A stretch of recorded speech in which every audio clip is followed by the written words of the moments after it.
Bakal Capres Anies Baswedan memaparkan pidato politik di panggung apel akbar Partai Nasdem. Selain itu, Ketua Umum Nasdem Surya Paloh juga menyampaikan pidato politik di hadapan puluhan ribu kader partainya yang berkumpul di Gelora Bung Karno Senayan, Jakarta Minggu sore. Untuk mengulas pidato politik Surya Paloh dan Anies Baswedan, kita sudah terhubung melalui sambungan virtual dengan Direktur Eksekutif LSI Jayadi Hanan. Selamat sore, Mas Jayadi. Selamat sore Mbak Rifana, tapi tolong diingatkan lagi pidatonya ya, karena saya Iya, sholat maghrib tadi. iya. Udah selesai dari tadi sih sebenarnya. Ada beberapa poin yang Hmm. menarik Mas Jayadi. Mas Jayadi dalam pidatonya Anies berulang kali kembali menyebut narasi perubahan dan juga keadilan. Apakah ini semakin meneguhkan positioningnya memang berhadapan dengan pemerintahan Presiden Jokowi? Iya, saya kira itu menegaskan posisi Anies yang sekaligus berbeda dengan dua calon lain yang juga unggul ya, yang juga elektabilitasnya tinggi, yaitu Prabowo dan Ganjar. Karena dua kandidat lain, Prabowo dan Ganjar itu cenderung kampanye utamanya adalah meneruskan program-program Jokowi. Itu berarti elemen perubahannya lebih sedikit dibanding elemen kelanjutannya gitu.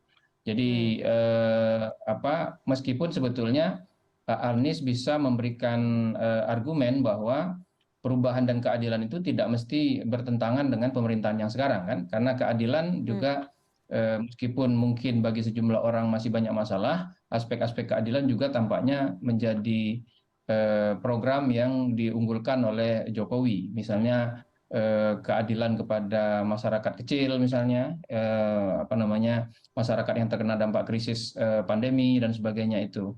Jadi ini soal nuansa sebetulnya. Cuman secara sederhana itu terlihat perbedaan bahasa untuk yang akan menjadi platform dari Anies bersama koalisinya nanti ketika berhadapan dengan Prabowo dan Ganjar di dalam Pilpres.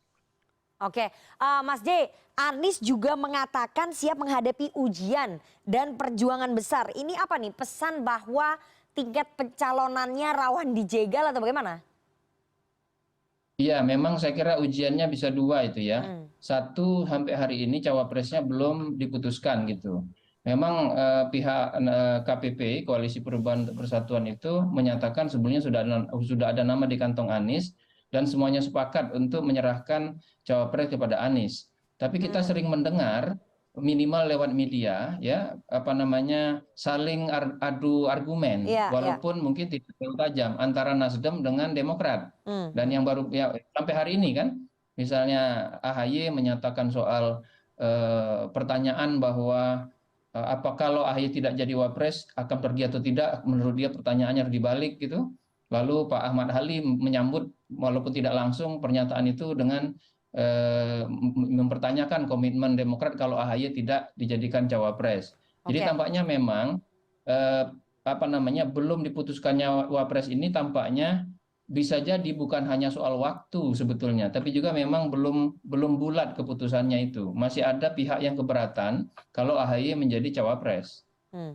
Oke, selain soal tingkat pencalonan dan juga soal cawapres, dalam pidatonya kali ini Anies Baswedan menyampaikan doa. Doanya ini panjang sekali, di dalamnya ada banyak kritik terhadap pemerintahan. Ini gaya komunikasi apa nih, Mas J? Kalau Anda lihat ini agak sedikit berbeda dari biasanya yang direktif mengkritik langsung. Ini lewat doa ini. Ya baru pulang haji ya Mas Anies, Oke. jadi masih ada. Tapi ya sekali lagi itu menegaskan bahwa aspek-aspek yang terkait dengan pembangunan ke depan itu bukan hanya soal-soal yang terkait dengan aspek-aspek fisik kira-kira gitu ya, tapi Hmm. juga aspek-aspek mentalitas bangsa mungkin kira-kira gitu ya. Oke. Aspek-aspek spiritualitas bangsa harus diperhatikan. Tapi lagi-lagi itu kemudian menyampaikan kritik secara tidak langsung saya kira. Walaupun ada penegasan Anies sebagai calon yang tidak di-endorse oleh pemerintahan yang sekarang, dalam hal ini Pak Jokowi.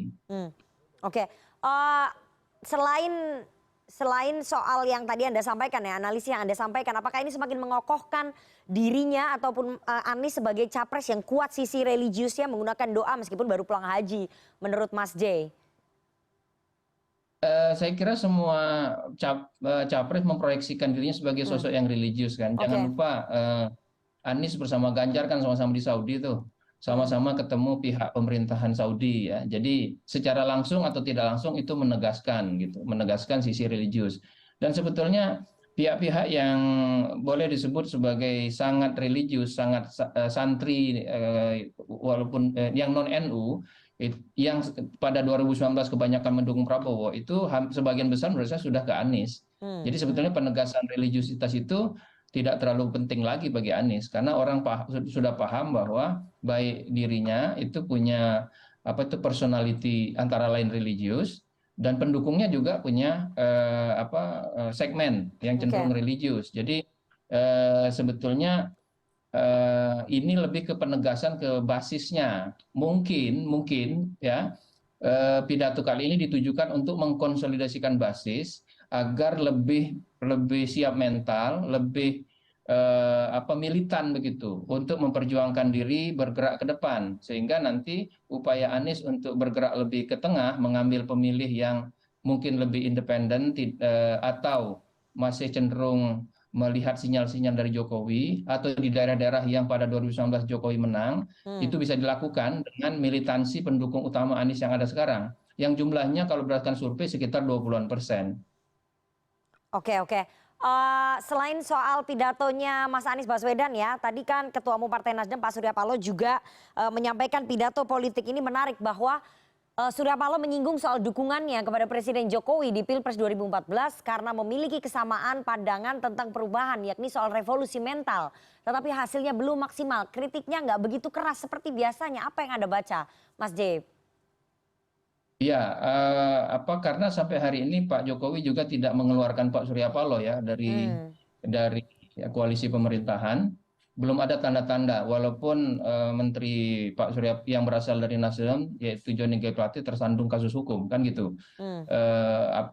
Jadi itu apa namanya bisa dipahami dalam konteks itu sekaligus juga kan Pak Surya Paloh itu sebetulnya punya otoritas punya kredensial politik untuk menyambungkan Anies dengan para pendukung Jokowi gitu, dengan para pemilih yang pada 2019 lalu memilih Jokowi karena bagaimanapun untuk minimal memenangkan putaran pertama, Anies Baswedan memerlukan jembatan kepada para pendukung yang memilih Jokowi di tahun 2019 lalu. Tanpa itu sulit bagi Anies untuk memenangkan pertarungan karena tidak mungkin bagi Anies untuk mengambil misalnya sampai 70-80% dari pemilih Prabowo di tahun 2019. Jadi baik Prabowo maupun Ganjar maupun Anies sebetulnya untuk memenangkan pertarungan di putaran pertama kalau tiga-tiganya maju itu memerlukan pendukung yang saat ini berada di daerah-daerah yang pada 2019 lalu memenangkan Jokowi. Oke, baik. Memilih Anies Baswedan sebagai pemikiran yang pluralisme ya, yang dipraktekkan langsung oleh Partai Nasdem. Ini apa nih message yang ingin disampaikan Mas J menurut Anda? Ya itu untuk menarget para pemilih yang tidak berada di kanan kalau mau disimpulkan gitu ya. Oke, berarti pemilih rasional, pemilih yang di tengah ya, swing voters. Ya, yang lebih sisi nasionalisnya lebih kuat dibandingkan sisi religiusnya, yang bolehlah kita sebut berada di tengah-tengah gitu ya. Yang saat ini cenderung diambil oleh Pak Prabowo karena di-endorse oleh Jokowi kan gitu. Sementara yang PDIP banget, yang kiri banget itu cenderung masih di Ganjar. Nah, Pak Surya Paloh tampaknya ingin membangun jembatan ke sana dengan sentimen-sentimen yang lebih nasionalis, tidak terlalu menekankan sisi religiusitas atau Islamismenya. Oke, terakhir Mas J, Pak Surya Paloh juga meminta penyelenggara pemilu tidak terpengaruh oleh intervensi dari pihak manapun. Apakah ini message ataupun pesan bahwa karena Nasdem berkoalisi dengan Demokrat dan juga PKS, kemudian mengusung Anies Baswedan yang dalam tanda kutip berseberangan dengan penguasa ataupun dengan koalisi pemerintahnya Pak Jokowi, rentan terkena intervensi, ini sebenarnya pesan ya yang ingin disampaikan? Ya, saya kira itu penegasan. Pak Surya Paloh kan beberapa kali di berbagai kesempatan menyatakan bahwa dia merasakan ada, kalau bahasa sederhananya, ada upaya cawe-cawe kan? Iya, betul. Langsung atau tidak langsung gitu. Dan memang intervensi kekuasaan baik di tingkat nasional maupun di tingkat daerah dalam pilkada misalnya itu seringkali menjadi isu, menjadi rumor gitu. Yang memang tidak mudah dibuktikan, tapi menurut banyak politisi misalnya yang mengikuti pertarungan politik atau kompetisi politik itu ada gitu.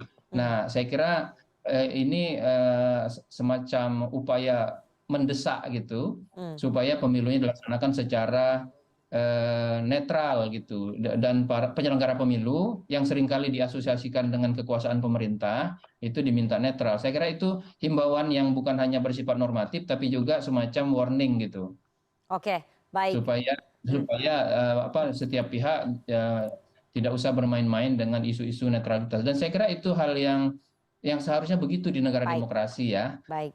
Penyelenggara pemilu negara itu memfasilitasi semua putra-putra terbaik bangsa, putra-putri terbaik bangsa yang sedang bertarung untuk kompetisi pemilu. Oke, Karena kalau pemilu berjalan dengan baik, siapapun presiden atau wakil presiden ya, terpilih, itu yang menang kan kita semua orang ya, Indonesia ya, betul. gitu.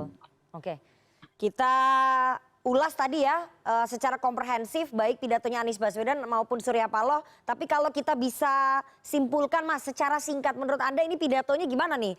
Kritiknya keras atau ya sedang-sedang saja Mas Jai? Singkat saja. Ya, ini menegaskan bahwa Nasdem bersama Anies itu ingin maju Pilpres, tapi mereka tidak merasa harus secara diametral berhadapan, mereka tidak menyatakan secara diametral berhadapan dengan pihak Jokowi, kira-kira gitu. Oke, baik.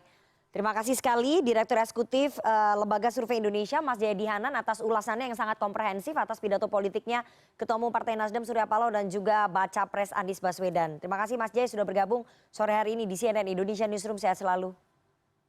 Terima kasih, Rifana.